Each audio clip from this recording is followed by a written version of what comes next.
Welcome to another episode of Inside Infrastructure. I'm Adrian Dwyer and I'm joined as always by my co-host Ilya Zak from series sponsor PwC Australia. Ilya, how are you going? Well, Adrian, thanks for asking. How are you doing? I'm good, Ilya, and I'm particularly excited about our guest for today's episode, Secretary of Transport for New South Wales, Rod Staples. I've known Rod for many years and he's always commanded a great deal of respect from anyone who's worked with him. We spoke to Rod in June and were able to cover a wide range of topics with him, as we always aim to do. So it should be very interesting for anyone looking to learn what's going on in the sector. So here he is, Rod Staples. Rod Staples, welcome to Inside Infrastructure. Thanks for joining us. Thanks for having me, Adrian. Now, Rod, you are Mr. Metro in many ways. You've been working on the recently opened northwest part of the Metro for the best part of a decade. How does it feel now it's up and running? Oh, it's a big relief. Really proud to think that, as part of your career, you get to work on something as profound as that for so long and be a part of it. How long has it been? Depends where you measure it from. Technically, under this project, it was 2011, really early 2011. So, but all the various iterations of it, you've been. Yeah, so 7th of April 2011, if you want to get specific on this project. But if you go back, actually 2007, I was working in a little organisation then called Ministry of Transport, which is 3 or 4 generations before the organisation I now run. And we had a little planning unit that came up with a concept of Metro. And we decided, with government, that we'd go and really work on it. So I followed the Metro out of the organisation into a new Metro entity. The Sydney Metro. Sydney Metro, and it went through a couple of iterations under the government of the day, right into the 21st of February 2010, when that government decided that they didn't want to proceed. They wanted to reprioritise and cancel that project. So I was there for that. And then, filled in some time in between before I got the gig in 2011 to step in. So, it's been a big part of my life. But not just for me. I've actually got a group of people that have worked on Metro right through that time as well. I think that's quite striking, actually, just as an aside. As you look at the Metro entity now, there are a lot of people that have got the experience of having taken something from, an idea through to completion and now forming the start of a broader network. So there's a lot of corporate knowledge and alike in that entity now. Yeah, if you asked me in sort of April 2011, what's the future look like?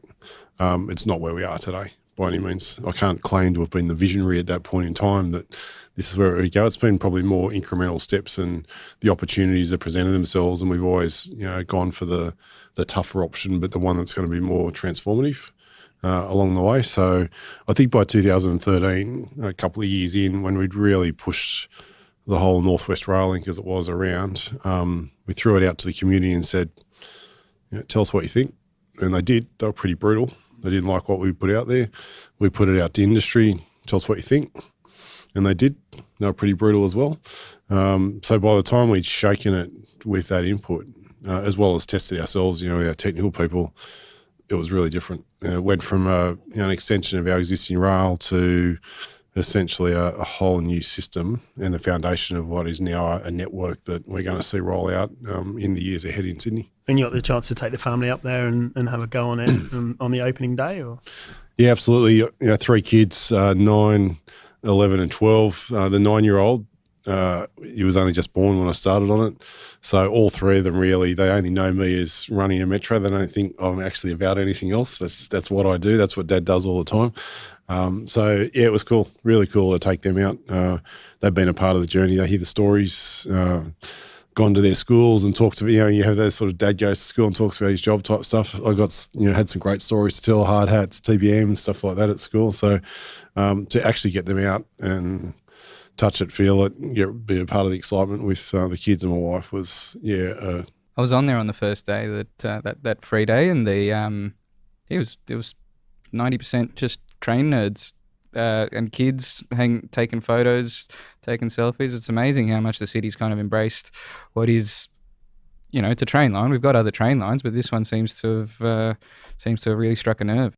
Yeah, it's funny when you work on something for a really long time, you get quite consumed by it and really immersed, and there's a real danger you sort of lose a bit of perspective, but you think about the detail, even down to where a sign's positioned in a station and is that going to work, and the escalator layout, the station positioning, the train itself and what it's going to feel like. And you have a construct in your mind about what it's going to be like.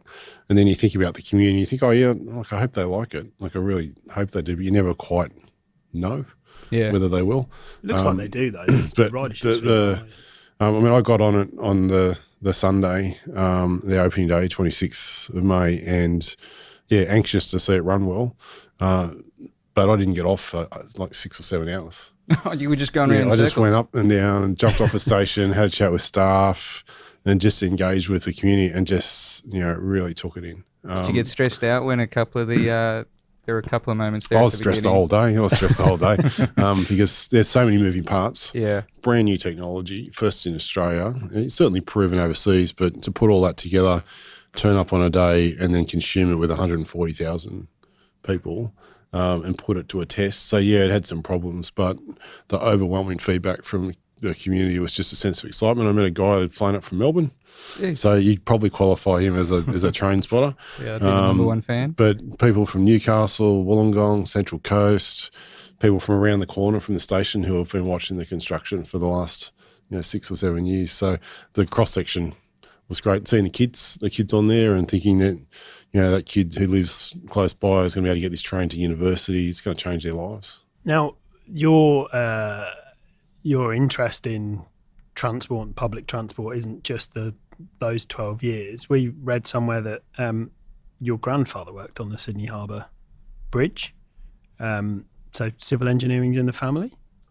Yeah, he was a tradesman basically, lived in Redfern with my grandmother who'd grown up in Redfern. So the family's sort of got a heritage around the Redfern, Waterloo down to Botany area. And yeah, my grandfather in the Depression needed work, was one of those people that climbed up onto the arch, did the hot riveting without any safety or harnesses or anything like that. When you see those old sort of footages, he would have been one of those people running around on that steel, making a life for himself and getting himself established. And yeah, it's unfortunately he died before I was born, but I guess the story carried through my dad, who was just really proud that his father had been part of building something really significant in Sydney. And of course the next rail crossing of the harbour is something that was conceived under your watch in the Sydney Metro and is now being delivered with the down into the city for the... Yeah, it's like at a personal level, it's really cool to think that back in the 1920s, my grandfather was working on it, and here we are in the 2020s, essentially when this will get finished. That here I am 100 years later, part of actually doing the next big thing. One of the things that I guess I got from my dad was because he was so interested in history and also what his father had done. Like we had a bunch of books around the house on the building of the bridge and the history and all of Bradfield's thinking around it all. So I naturally actually became quite immersed in all that. So you think that was the spark that made you interested in? I think it's a hindsight thing, but in hindsight, I suspect it did. So you weren't always a train nerd playing with a toy train set. You reckon it was more of a subconscious thing? Yeah, I had a train set, like all good kids, I think. But transport's my love. I mean, Metro's turned out to be the thing that I have really got focused on. But I love transport overall. I grew up in Botany at the time when they were extending the third runway in the airport, which seems a long time ago now. But also when they were actually building Port Botany.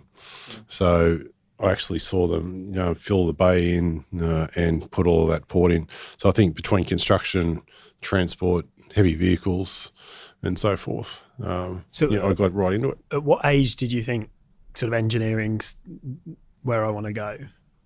Probably teens, mid-teens. I think I had a sense of transport and always loved how things fitted together. Would always look at that street directory about where the next road was going to get built and all that sort of stuff. I can't say I drew lots of maps about planning out Sydney. I see some kids today and they've got extraordinary intellect in sort of thinking things out, but always really curious about that connectivity in a city. And the old street directories used to have the dotted lines for the next motorway that's going to get built, and I'd always look at those. The County of Cumberland plan. Yeah, that's right. Some of which we've done since, but Yeah. Nearly there. Yeah. F6 has got to be done. Yeah. So you've studied engineering at uni, UTS, I think, is that right?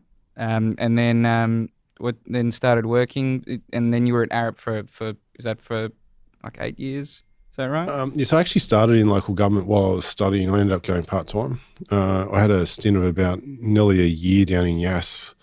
Got a bit of time in regional New South Wales. Okay. So city boy, had a weekender out on the Hawks. Seriously, city boy, didn't really understand regional, but living a year in Yass on my own was a great experience just to get a sense of what a region's like. And that was like an engineering cadet. Yeah. Basically, 2 other engineers in the council and me. So I got to do just about everything. Great experience as an undergrad. And then I did a bit of time at what was Cogra Council at the time. But yeah, as soon as I graduated, I thought I want to go and try to do something more significant. A little stint with a property development company, and then went into Arup for just over a decade, which was a sensational sort of life journey. You got to work on some big projects, Sydney Olympics, the showgrounds, the Olympics. Just seeing the complexity of bringing a big infrastructure program together was great. Why the jump then after that back to public sector? I think when you get into transport and infrastructure, and sort of the public benefit side of it is inevitable. And I worked on a few projects at Arup where we were on the bid side, and I think we had 3 or 4 in a row where we bid and lost. And you can bid so many before you start thinking, I actually want to really do one. I think a lot of us go through that in various parts of our career when the things just don't quite fall your way. There's a couple of things in that. It wasn't always the engineering that was the determinant. So there was a realisation at some point where actually you need to step back and think about the purpose of these things, the configuration and the whole business construct. And that was quite a sort of big moment for my career in the early 2000s. I went and did a master's in finance because I just needed to stretch my thinking, and that really helped me just to go, the engineering is really critical, but the why you're doing something and the underlying case for it is actually the most critical thing to get right, and then work the technical behind it. So I think the opportunity to sort of look at that through a government lens was why I switched out of Arup and went into government. It's interesting because the traditional conception of an engineer is they just want to build the best bridge, or there's a problem to solve. But does that explain your transition from being a project director to where it is about delivering the thing that's been decided, more towards the running a department where you have those bigger questions? Yeah, I think actually I've always been heading in that direction. I know even at university, a couple of my mates from uni were incredibly bright, really skilled at doing big structural analysis, and their careers have gone on to be real experts in their field. And the importance of us having those is really critical. But I was always a bit more of the get behind why we're doing it type question. I remember actually towards the end of your degree, you get to do a whole heap of electives.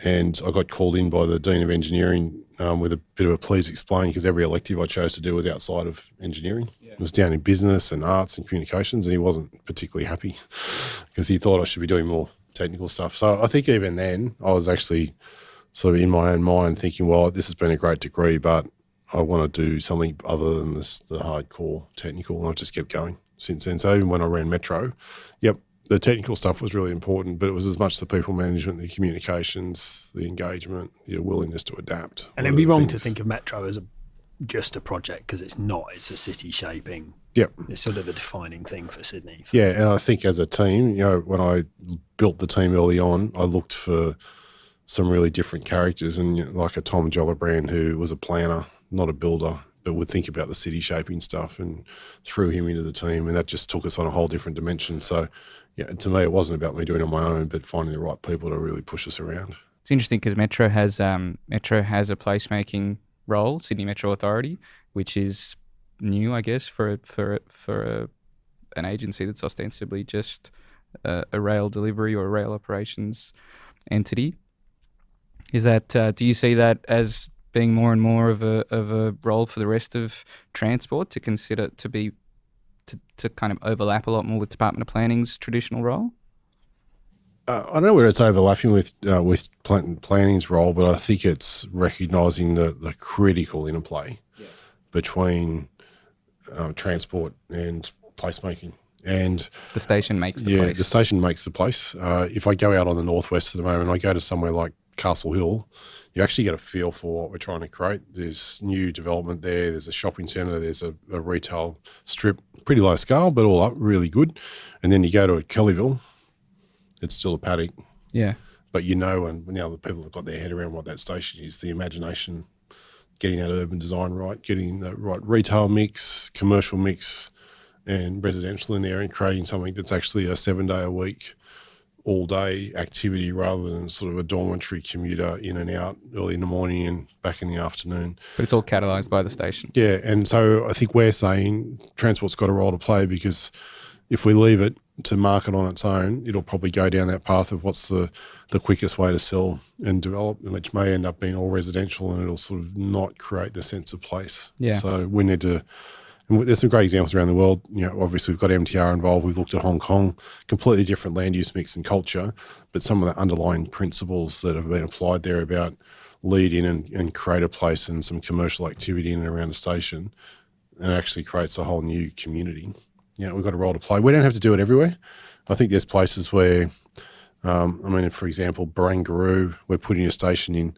Another part of government's done the development down there, and we've done the station. At other places where maybe there's not a lot of other government activity going on, then the metro or transport can lead that, and I think for the benefit of everyone. So you were Mr. Metro for a long time, got made secretary. It's more of a personal question, to be honest. You've followed Tim Reardon into the role. Tim Reardon followed Les Willinger. Is there something unique about being Transport Secretary that means you have to be unusually tall? Obviously, it has been a criteria clearly in the past. I think my legacy should be that we've got to change that criteria. I don't find it so striking. Ilya's the only person that finds this to be an issue. I'm very upset about it. No, it's well, there was a little interlude of Dave Stewart as well. That's true. He was quite literally there for a fairly short amount of time, and a little bit more short in stature, but he wasn't too short. So, look, it'd be fantastic to actually have someone with a really different background come in behind me. And height is, I think, that's an important criteria to change. I'm saying there's hope for you in it. But for that current criteria, maybe I'd be there. I'd actually been thinking maybe it would be better to get a woman or something like that, but I'll think about the criteria. There's other subsets of society that needs to be considered as well. So now you're overseeing the whole cluster, the biggest infrastructure investment program in the country, and you've restructured the department to support that broader delivery program. Can you just briefly talk us through what the kind of broad restructuring is? Yeah, sure. I should say that it was actually quite a surprise when Tim moved out of transport. I think he'd been in the role, just inside or on 2 years, and everyone around was like really sort of in behind Tim. He was driving a lot of energy into the place, really pushing in a number of directions. So everyone was busily going along doing their job, not thinking about any exit for Tim. So it was quite a shock when he went for great reasons. He's doing a great job where he is now. But personally, I wasn't sitting there going, I'm going to be secretary and I've got my plan in the box ready to go. Even though you're tall. Yeah, even though I was taller. So if anything, I was thinking I'm an outside chance because there's too many tall people in that role. But I should say I was so surprised. So I remember Tim rang me up early one morning. He says, I've got to see you today. I've really got to see you. And I said, okay, I'll ready to organise things. And it was a bit unusual because Tim's pretty calm about things, but it was just like, absolutely got to see you. And thinking, why does he need to see me today? And the only thing I could think of was that that morning I had caught the train at Janelli Station, the local station. They were doing a major refurb on the station, and I'd rocked up pretty early in the morning, about 5:30, got on the train, gone about 2 stations down to see the transport patrol staff come through just doing the ticket checking, and had a realisation that I hadn't tapped on at the station. So I sort of fessed up to him straight away. So I think I haven't tapped on, and he did a check, and he was, went through the whole process of you get a warning and everything like that. But did he know who you were? He had no idea who I was, which was actually pretty good at the time. He was very polite and professional and everything, but the only thing I could think of was when Tim asked me to come in and see him was he was actually going to tell me he wasn't particularly happy about one of his senior exec getting caught not paying his ticket on the thing, only to tell me that he was actually leaving and he wanted me to step in and be secretary. So did you fess up about the fair? No, I've actually never told him that. So never told him that story. But so I think it just illustrates that it wasn't on my radar thinking about it. So as a result of that, I actually spent quite a bit of time, first 6-9 months, really just going, all right, I really need to do some watching and listening in the role, not go in and do a major change, because I just hadn't psychologically thought through, hadn't been watching it through that lens, even though I'd been supporting Tim. And yeah, that was really helpful. Spent a lot of time out in the regions because I'd obviously been pretty Sydney-centric with Metro. Met with a lot of staff and stakeholders in the regions and just got into different parts of the business which I hadn't had an opportunity to do. We've got a whole factory out Western Sydney that crashes cars, on a regular basis to test their safety, and just going and talking to the people in there and what makes them tick. It's just a classic little example. And I felt like I'd lived in a shelter workshop by the time I got around the business to understand the dimensions and the diversity of skills and passion we've got.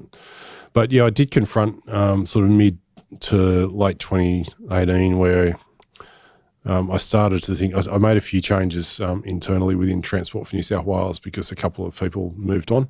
And so I just adjusted the structure to get some alignment around that. But I was really thinking about the conversation in the next 5 to 10 years. We'd done a future transport strategy that had pushed a whole new mantra around end-to-end journey and placemaking and sort of focus on place. And I had a realisation when you started thinking about things like mobility as a service, if that comes at us in any way and technology comes at us in any way, we are just going to struggle to respond in the best way for customer. Because we think we're constructed to think mode. Most of the people's job is, the mandate is to think mode. They're not given mandate to think journey. And it actually got to the point where I realised it would actually be remiss of me as lead not to rearrange the organisation to set it up for what I think will be, the next 5 to 10 years. The easy option for me was to go, I'll just tinker at the edge and I'll leave that for the next person. I'm not the one to play catch up. I'm always one to sort of get out in front of an issue. And so I did a bit of work with leadership team around how we should reshape and rethink and put that proposition to government. And it was really about a vision where doesn't matter where you are in New South Wales, in the next 3 to 4 years, ideally with technology and private sector and transport together. I don't really care how it happens, but you can want to go from one place to another. I live down the Shire. I want to go from home to Parramatta one day, and I can look at on my technology the transport choice end to end. Whether it's I want to take my car and it tells me where to park and how long it'll take me to get to destination, to getting an Uber or other point to point, to taking the train and so forth. But not only that, while you're in that journey, if there's a disruption, you're automatically told what you should personally do about it. Don't wait for the train guard to tell you that the train's not running. It'll come in and tell you. That's an information layer that kind of sits above all the different it does. Layers. But what do you think the change will do for let's hypothetically 2025, it's been determined that there's a need for some kind of transport intervention between point A and B.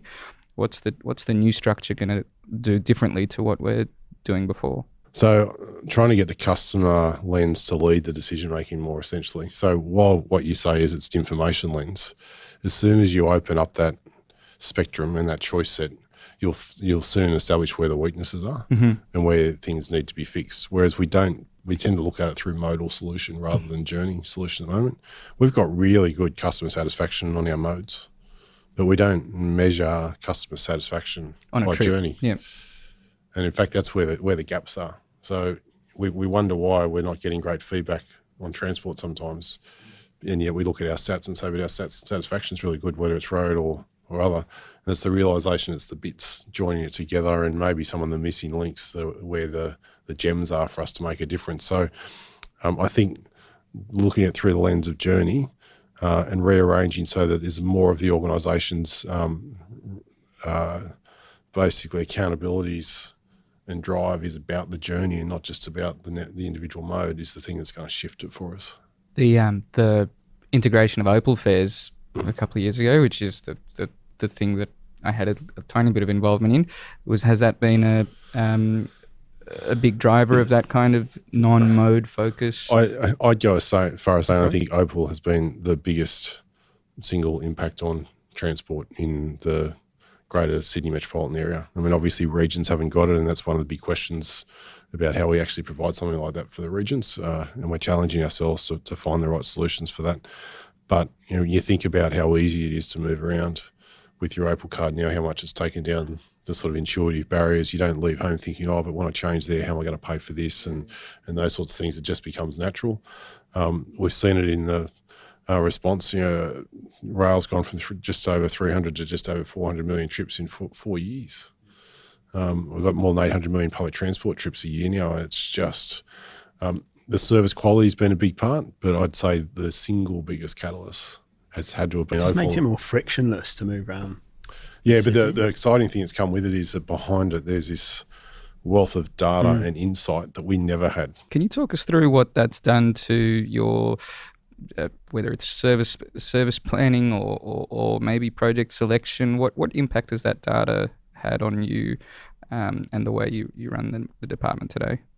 I think we've only scratched the surface, actually, in what we're doing with it. I mean, we've actually got a lot to learn, a lot more to do with our own data and also with data of others around. But even if you just stick with Opal, we as an executive, we get a daily dashboard now on what has happened on the network.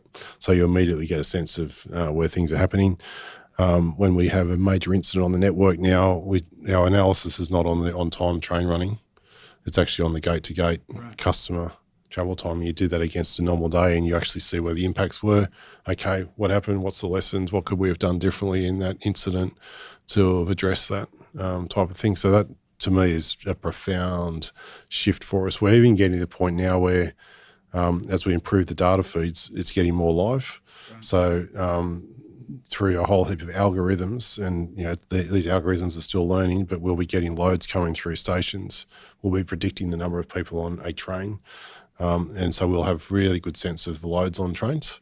Yes. So if we have an incident, then the decision making can be influenced by where the volumes of people are and the number of people you're affecting, rather than just your intuition on the train. I remember seeing when the data, when Opal data had really started coming through, and the transition from I guess, however it was being collected before, it was an order of magnitude change on some of the train lines as far as passenger load. It's something like some of the train lines overnight went up by 50%, some went down by 50% as far as how many people we thought were on the line. I mean, it must be. So 8 years ago, the way we measured crowding on trains was a couple of times a year we'd go out and someone would stand on a platform at certain locations, and they'd make an estimate based on a visual look at the train on how many they thought were on per car, and they'd add that up. They'd do it a couple of times a year. They'd look at ticketing, but the problem with ticketing was you often had a weekly or an annual ticket, and if it wasn't a gated station, you didn't know where they got on or anything like that. So you were literally flying blind, absolutely flying blind. So you'd be relying on sort of customer complaint through phone calls and then going investigating certain things. And whereas now, like, it just seems archaic to think where we were 10 years ago. From a customer's perspective, I remember using buses on a relatively busy route, and I would be able to see for sort of 3 buses away which one was more or less full, because that's live feed through to some of the apps, and you could make a decision to wait out the next couple and go for the last one. I'm interested by what you briefly mentioned, using that data to predict and support decisions from an operational perspective. Can you maybe just talk us through some examples of where you're thinking that could apply? So we might have an incident somewhere on rail, so say north of Sydenham, train on the way to the city causes a delay. You've got a couple of choices on what you do there. Do you terminate the trains that are going to get stuck, or do you redirect them around? At the moment, the operators will do that based on what they think historically was the right thing to do, and often pretty good.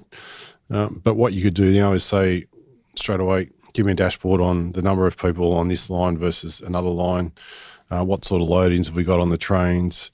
How are we going to disrupt the least number of people? So maybe the line that's got less people on it is the line we choose to terminate trains at a station and get them to change onto the other line. So you can actually make sort of decisions on the run informed by where your customers are, not just where your trains are. Is there any opportunity with the same data and the same, effectively the same incentives, to move customers around as well, to shift demand, not just supply? Yeah, look, I think that could be another sort of generation of thinking about how we start to encourage people with the information we've got, put information in their hands. I don't know whether you know, but and this is not all us. I think one of the things I love is we're partnering with the MasterCards and the Googles of this world and the telcos around their data sets and saying, how can we put our various data sets together and get better insights to what's happened in the past, but also what's happening live on the network. So to me, that we're just at I think we've only just opened the door.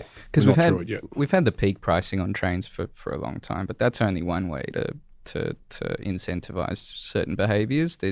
With the data that you have now, you could target all kinds of incentives if people were open to it. So one of the little ideas that we've heard floated around recently is, particularly now that we've gone to contactless, where you don't even need an Opal card. You can use your credit card or your phone to tap on via a credit card. I use my watch. Yep. Good call. The first day that it turned on, I used my watch at Janali Station just to make sure it was working.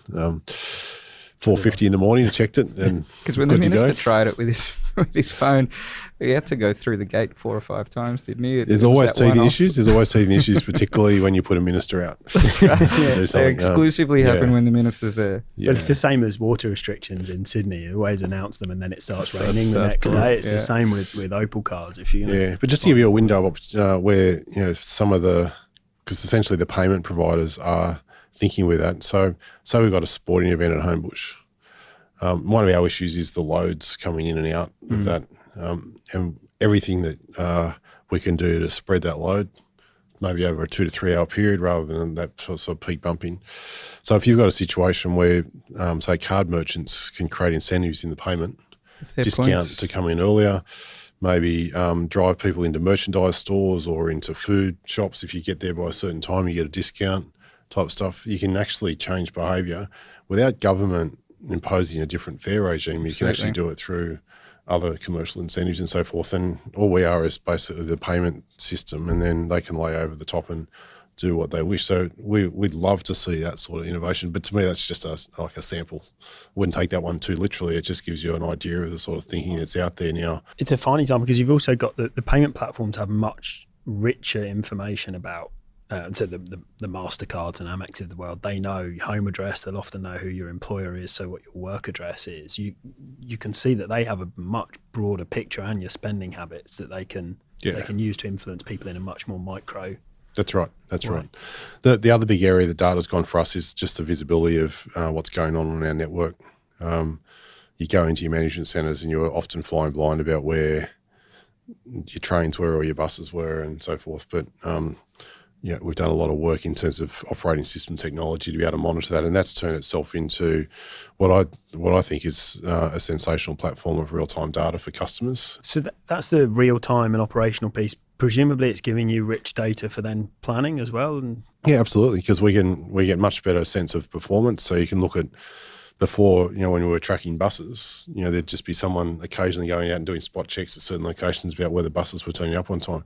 Now you can get a data dump of every bus, every route, and start looking for systematic problems in a route and what's causing problems, and going in and either doing a physical intervention, changing timetable, rerouting buses. The amount of data we've got there, I think actually at the moment our issue is not the amount of data, it's how we mine it, use it, make the most of it, which we've got to learn to do better.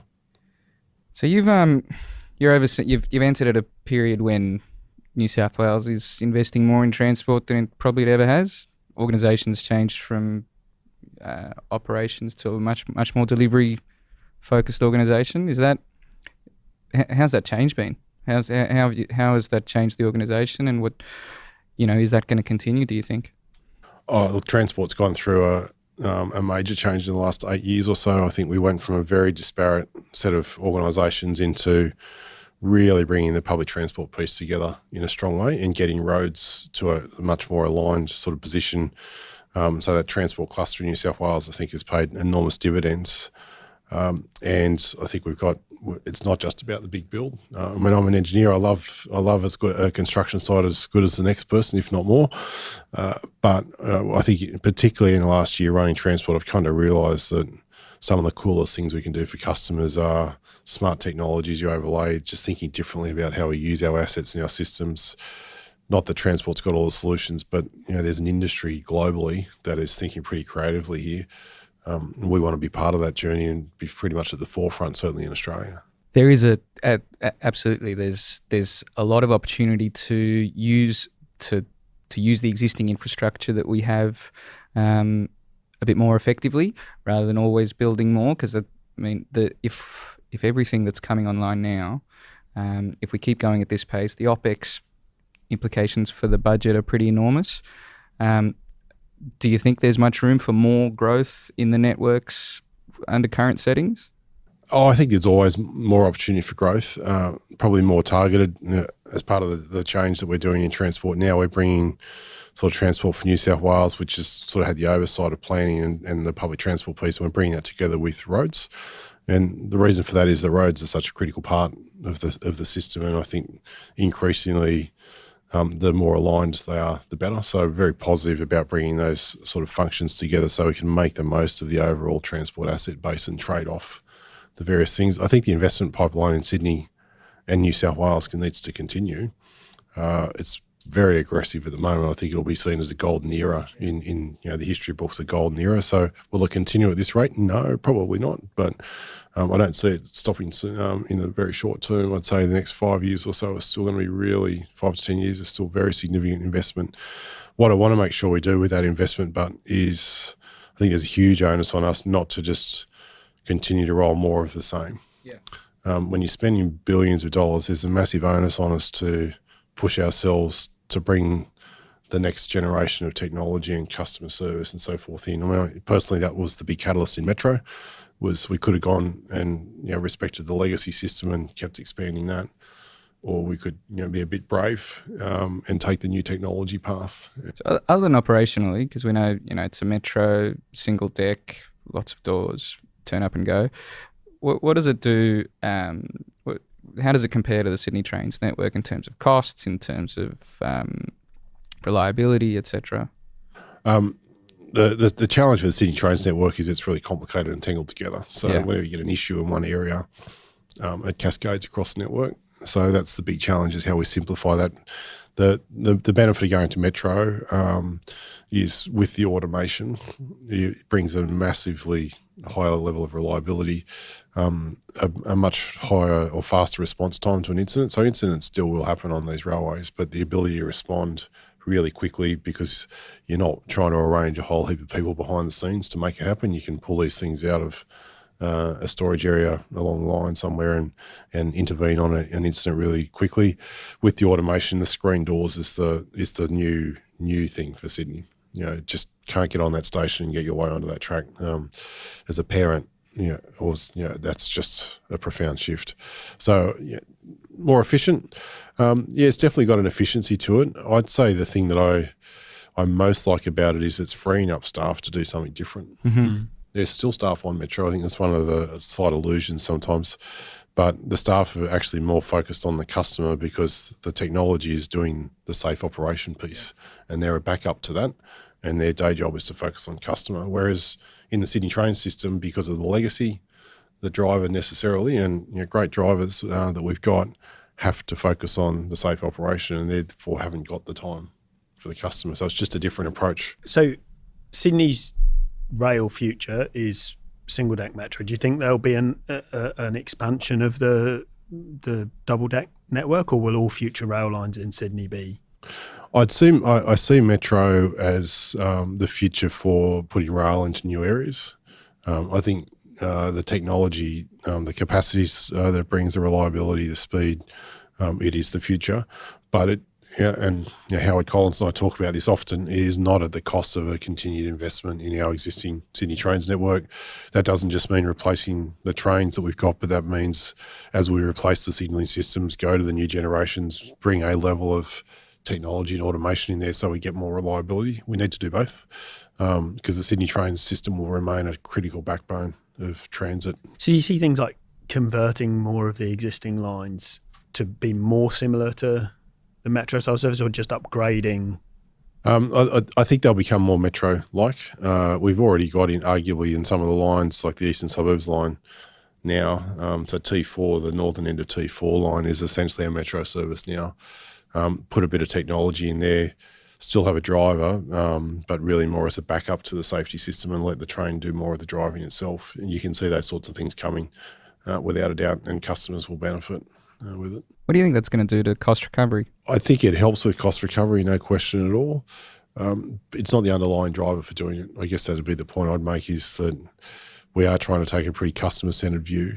There's pretty big capital costs up front on these metro systems. Let's not kid ourselves. But I think the most significant change is the customer benefit, the speed, the reliability that you get in that, and the high capacity. So as people develop around it, just the more you can get out of that system is where the benefits come. Obviously, with automation, there are lower costs that ultimately come over the longer term, and we shouldn't shy away from that because it is about the service, but it's not the starting point for doing metro. So when you've spoken a few times in our conversation about sort of the developing future of infrastructure with things like mobility as a service and end-to-end journeys and automation on trains, and there's many other areas. Each of those seems like an opportunity to do reform alongside them. So the on-demand trials that you're doing, there's opportunities there for greater integration, things like having different types of operators in the transport system. Yeah, I think what we're seeing is almost a sort of couple of types of transport emerging. You have sort of longer distance trunk service provision in a metropolitan area, and I think this even does apply in regional settings as well. So whether it's Sydney Trains, Metro, Light Rail, bus such as B-Line, just turn up and go, frequent, longer distance, really reliable journeys, and building a network out around that. And I think Sydney's still got a way to go in creating that, whether it be metro or more bus routes, dedicated corridors and so forth. Some of it can be built around the motorway network as well, but you can see from a public transport point of view that the trunks will be really critical. But I don't think that in itself is going to cut it. I think the innovations and the things that excite me most are around the more localised connectivity that we can generate through point-to-point, through on-demand buses, through changing the way we think about our existing bus services that we've got. And How that's have those where on-demand buses gone? So we've done about 12 pilots. We've gone everywhere from unbelievably successful to no one was really interested in using. It's why we call them a trial. And I have to say, one of the things I've really been impressed by the organisation that I'm leading now is their willingness to go, we're not quite sure what the solution here is, let's give it a go. Let's not spend 3 years doing a back of room analysis on it. Let's be a bit brave, get out with the market, present the challenge we've got, and then people come back with ideas. And that's where I think the on-demand's probably a window to the future on how we should do business. The thing that excites me about that agile transport is that I think it's less about transport necessarily running the services, but more about creating the environment for private providers to be able to get in there and sort of fill the gap on that. And then I think the challenge will be from a technology point of view, work out the payment mechanisms, the subsidy regimes, and all those sorts of things to be able to generate the right market. So why is it neat? So I know that there's a few regions where they're running, there's separate buses. If you're aiming for a private sector-led rollout of these services, why is it needed over and above the existing point-to-point services that are available? I think it's a question of how those markets might, I don't think collide, but sort of cascade into each other over time. I don't have the solution at the moment on Yeah. that. I think various businesses are experimenting, and that might be the next generation for us, is to look at a sample area somewhere where on-demand bus has been successful and say, Why is so it the been service concept is successful, but is there a different way? Maybe we need to look at our existing bus network with the on-demand, with some of the point-to-point providers, particularly the point-to-point providers that are doing, multi-user trips. And is there a different construct that we can trial now, which is a bit more about the area as a whole and a sort of an overall packaged service offer?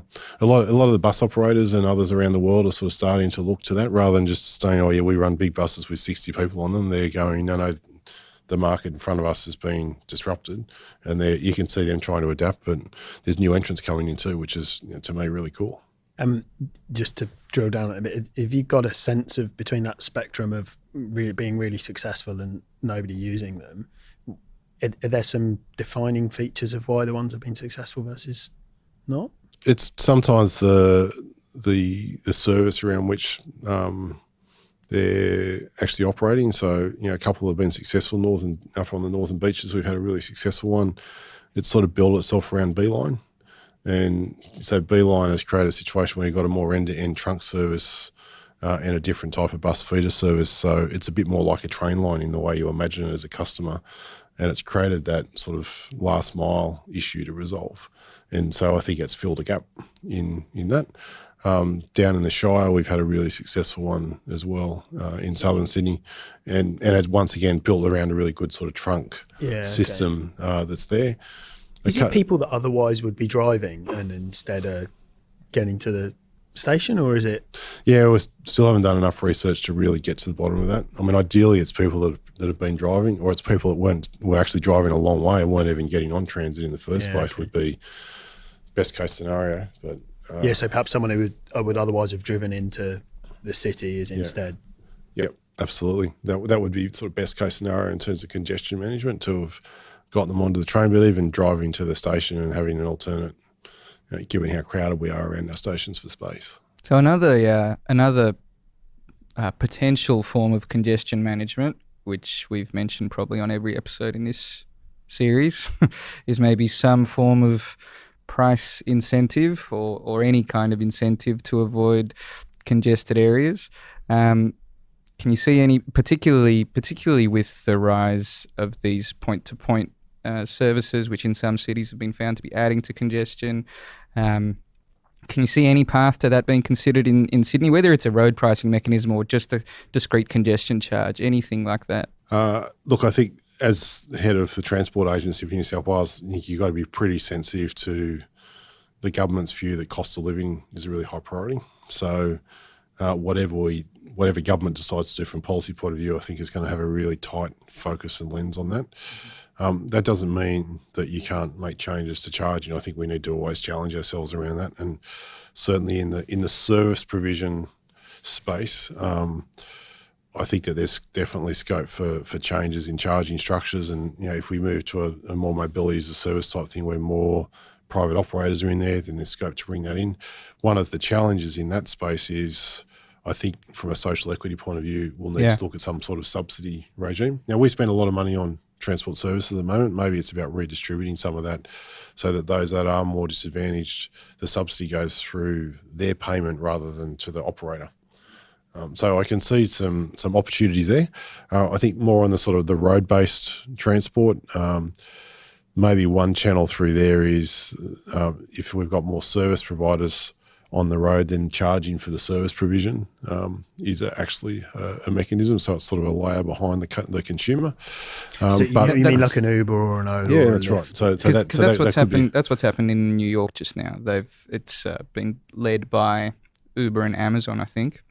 They've introduced they're introducing a congestion charge, and that's been supported by them because the benefit is very discreet to them. They can do their work, and I think the big criteria for all of us in this space, but is that it has to start with the consumer benefit.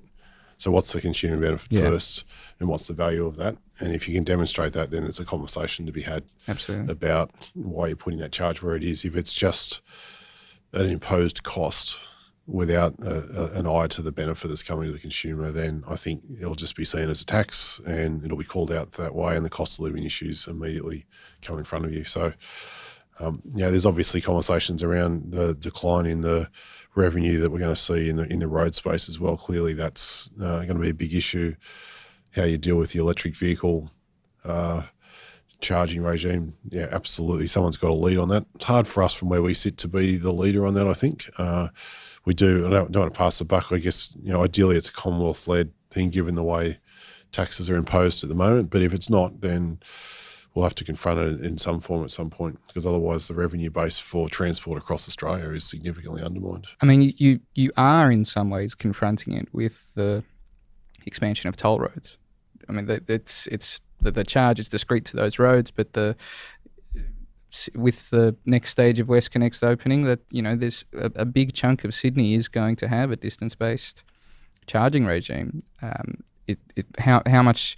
I mean, without a more network-wide approach, how many more of the toll roads can we really have? It's not distance-based, is it? It's facility-based. It's the cost of delivering. That's right. Just for piece that of infrastructure. Just for the distance is just for that particular piece of infrastructure. So, as a supplementary question to Ilya's, do you think there's ever any potential to look at renegotiating some of those, given the ownership structure of those roads, to think about them more on a best for network basis rather than the cost of designing, building, operating, maintaining, financing that piece of road? I'd like to think that the players and the operators that are in this market are in it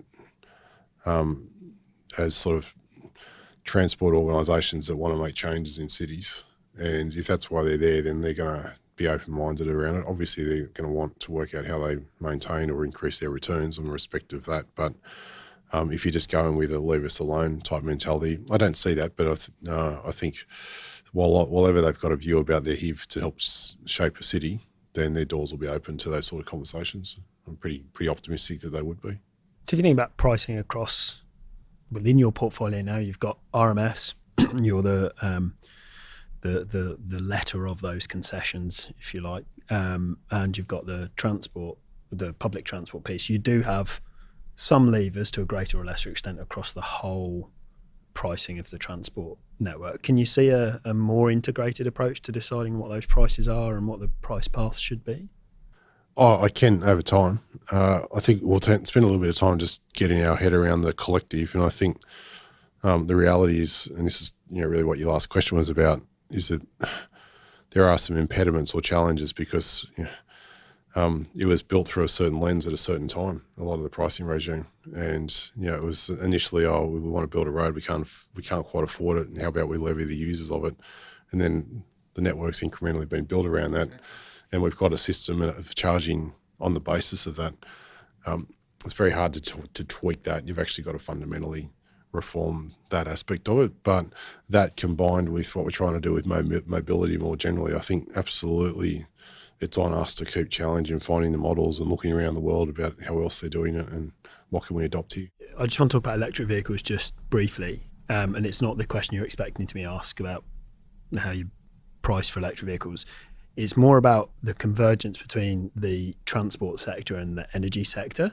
And I'm interested in the conversations you're having across government, federal and state level, about what kind of impact there's going to be from things like electric vehicles plugging into electrical grids, what that means for planning, etc. I was just interested to know if there's work happening to support that transition.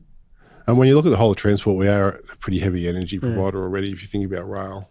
So we've got 2 or 3% of the state's demand, I think. Yeah, and one of the things we did on Metro is Northwest is fully renewable energy supply or energy offset for that project. So we're sort of more playing in an opportunistic way at the moment, if I'm honest. I don't think we've got a considered plan. I'm intrigued to see where it goes and how much the fully electric vehicle becomes the winner. I guess it'd be nice to get a bit of steer from the builders of vehicles and the sellers of vehicles about how that's going to land, because that'll significantly influence what sort of infrastructure. But I would say I'm sitting here and perhaps, I don't want to say like I'm turning my back on the problem, but the government doesn't provide the service stations for petrol. at the same time, I don't see transport providing the backbone electric infrastructure for the cars either. I think we certainly need to work with the energy industry about where we see the demands being, but I do see it a pretty market-led approach. And in a way, Australia is different to Singapore because Singapore is so tight and contained, and yet you go to Australia, we're so stretched. I think that's where the solutions may be a bit different in different geographies. Have you looked at it, or is it attractive enough yet to be looked at for city buses? Yeah, we've got some trials which we've announced in the eastern suburbs on some buses. So it is a bit of a toe in the water. Fully electric. Fully electric buses. So we're going to, about 10 or 12 buses, I think, Right. we're going to give a go in the near future. So that was actually an election commitment from this government. And they're lithium-ion batteries? Oh, you're ahead of me on the technology there. They're not hydrogen, though. No, they're not hydrogen. Yeah. No. So fully electric. I think that's a good experiment. We've got to be more prepared to experiment in some of these areas. Some jurisdictions are really brave and just make the decision they're going. I think we're a bit more cautious. We found the gas buses, for example, which were the big thing back in the 90s, probably not to be as good as we had liked. So there's a little bit of caution about leaping too quickly into a technology. So we'll do a good trial.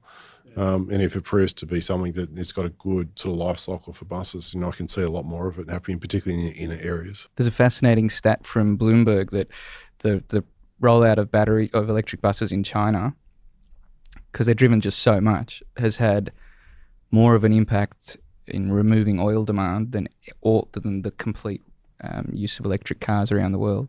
Just the buses have removed something 200,000 or 300,000 barrels a day of oil demand out of the system. So it's they have a big impact on energy consumption, but they have to be cost effective, or else it's I think one of the other things for us is there's some big amenity benefits. Just the noise in the inner city areas. So it's not just looking at it straight through the dollar lens or the practicality. I think making sure we look at some of those sort of externalities is pretty important too. And more broadly, just the challenges in the construction sector that we hear a lot about at the moment, with a lot of government projects that are maybe a bit over time, over budget, or there's risks that have crystallised. Can you just give us your sense of what's happening there? And is it a blip, or is it a longer term problem? Now that it's settled. You've got New South Wales, Victoria, Queensland, New Zealand, all coming together at similar times, making massive investments in motorways, railways, whether it be heavy rail, light rail, and that's really big. It's putting a lot of pressure on the construction market. I think the biggest danger we face is if we overheat the market too much and we have some companies not be able to get through that, then that'll be a really big issue. So I think there's a fair bit on all of the government side delivery agencies, and this is not just in transport, actually. It does go across into some of the other sectors that government involved in, just to get the balance of that right. Because we certainly we're very mindful of it. We're really engaged with the private sector on how we sort of manage that. We're trying to be more deliberate about the way we place various projects into market, the timing of that relative to other projects that we've got on foot, but also what's going on across Australasia, really. If I can be mildly provocative, I find it quite striking at the moment that we've just opened the northern part of Sydney Metro, which was an integrated, privately financed project, obviously publicly funded, but privately financed and an integrated product. And the reaction appears to be in some quarters to move to less integrated procurement methodologies. So I think about Parramatta Light Rail, for instance. We've got one that worked, that was well integrated, used private finance, was delivered well and ahead of budget. Are we in danger of pendulum swinging so far that we end up with a whole different set of integration problems rather than the ones that we've seen emerge through some projects? Oh, we are in danger of that. But I think you need to make sure that when you look at each project, you do look on its merits and you learn the lessons. And I think the logic behind where we are in Parramatta is probably a blend of the lessons out of Sydney Light Rail and Newcastle Light Rail, which were probably at two ends of the spectrum around how to approach it. We broke down Newcastle Light Rail and managing contractor type approach for the sort of below ground works. In the CBD Light Rail, PPP, you get a lot of risk underground. And So I think for Parramatta, a caution, obviously, that we would take. Whereas if you look at Metro, once you get behind the fence on Metro, you can contain the risk much more and you can be much more in control of what you're doing. So there's a logic as to why you continue the PPP in that space. We've just got to look at each one on their merits. I know government remains really open to privately financed projects, but we want them to be the ones where the private sector can be confident about their risk profile and government can be as well. And maybe light rails at the moment until we learn a bit more about them are not the ones. You've got kind of a clean slate in the role now. You started not long before the election, and government's just been returned. What are your priorities for the next few years? What do you think? What kind of direction do you think you're going to take the department in? What kind of projects are you going to be focusing on, or innovations? I think there's a couple of big things really coming through. We've got actually a lot of projects in flight that are due to be opened over the next couple of years, whether it be Metro that's just opened, the Sydney Light Rail, WestConnex 1B, and then subsequent stages of WestConnex are going to flow through. North Connects will open, moving out into the regions. We'll go to Ballina Pacific Highway, so suddenly we've got dual carriageway end to end for the first time, which will be just a massive boon for the North Coast and that sort of freight moving up and down the coast. So making sure that as we bring all of those things into operation, we absolutely push ourselves to realise the benefits around those and get the most out of those. Steaming in behind that, we've got a whole series of projects under development, from Western Harbour Tunnel, F6, Beaches Link, City and Southwest Metro into delivery, City Metro West. Just full dance card. There's a lot going on in the regions with the Pacific Highway job getting largely done. A real focus now for the government on Great Western and Princess Highways. Not necessarily to the same standard, but really wanting to get the safety outcomes on those corridors. So, in an investment pipeline, that traditional civil infrastructure investment pipeline, there's a real onus on us to work with industry and get the balance of that right and get jobs finished, get the next round of projects into market. Probably as we do those, I think we're into the next generation of project development and sort of working with communities in a more engaged way than perhaps what we've done sometimes in the past. There's some good lessons for us out of doing that better in the years ahead, and I know government's really keen for us to continue to push ourselves, getting above that big build piece. But I think, and going back to that organisational sort of change piece, it really is about, for me, changing the thinking in the business around a focus on end-to-end journey, and probably creating more of a balance between we have to deliver the service versus throwing it out the door to a global industry to say to them, we've got this problem with how we move people in this area. Let's try and work out some solutions to it, rather than feeling that we've just got to go and contract a particular service in. So, I'd like to see in the next few years we've got some real runs on the board where we've been able to achieve that in some areas and creating some momentum around it. So we're probably coming towards the end of our time. I've asked all of our guests this. What's your favourite sort of infrastructure and why? Oh, that's unfair. Favourite sort of infrastructure has got to be my Metro, of course. But, I had a feeling I knew what the answer would be. But you don't spend 12 or 13 years of your life on something and say, oh yeah, something else is my favourite. Let's be honest. But it's a bit unfair. But it's like asking who's your favourite child, Adrian. When you run the whole of transport in New South Wales, it's the thing that strikes me is there are so many moving parts. The really unique thing about being in leading transport in a role like this is you touch every person every day in some form. And it's an enormous obligation, an enormous privilege to sit in a role like this and have that level of impact on people. When we get it wrong, we get the feedback, and so we should. When we get it right, we get the sort of reaction we got on Metro recently, which is, really exciting and sort of, you're making a difference. Has that ever surprised you how much feedback you get in transport that you don't necessarily get in other sectors? Just like armchair experts like Adrian and I are a dime a dozen, and my work has been in transport and energy mostly, and energy, even though gets a lot of attention, there's never as much expertise, let's say, in the public. So all that says to me is we are incredibly relevant Absolutely. to people's lives. So, yeah, there's the odd time where you rock up to a barbecue and you think, I just could do with some downtime today.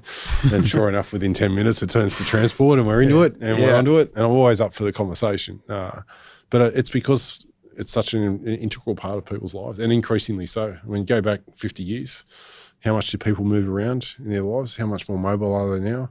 Why is that? Because we've adapted and changed and we're giving them more than what they had. Never enough, of course, but continue to push ourselves to do more. So, yeah, it's if I had to choose between health, education, transport and those sorts of things, where else would you want to be? So I'd rather pick that sort of answer, even though Metro is my little fave there, Adrian. I think I'd rather say it's just that transport. First overall. amongst equals. Yes, that's right. Well, that's a great note to finish on. Rod Staples, thank you very much for your time. Thanks, guys. Thanks, Rod. Cheers.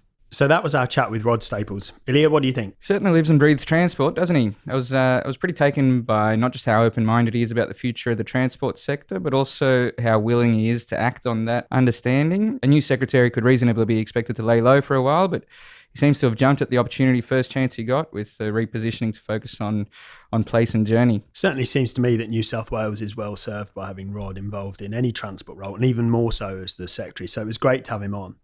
For now, that's our chat with Rod Staples. As always, we encourage you to rate and review us on Apple Podcasts if you can, and send us your feedback either to us individually or to the Inside Infrastructure LinkedIn page. There are many more episodes coming soon, so we encourage everyone to subscribe as well so you get notified. The show can be found by searching Inside Infrastructure on any of your favourite podcast applications. For today, thanks to Rod Staples for coming on the show, and Ilya, as always, for hosting with me, and PwC Australia for their continued support. Inside Infrastructure is an Infrastructure Partnerships Australia podcast, sponsored by PwC Australia. This episode was produced by Adam Stevens from TAG, PwC's media agency. Research was conducted by Michael Player, Mitch Dudley and Linda Bergerson. Past episodes can be found on the Inside Infrastructure page at both Infrastructure Partnerships Australia and PwC, as well as on SoundCloud. You can subscribe to this podcast on Apple Podcasts, Spotify, Google Podcasts, or wherever you get your podcasts from.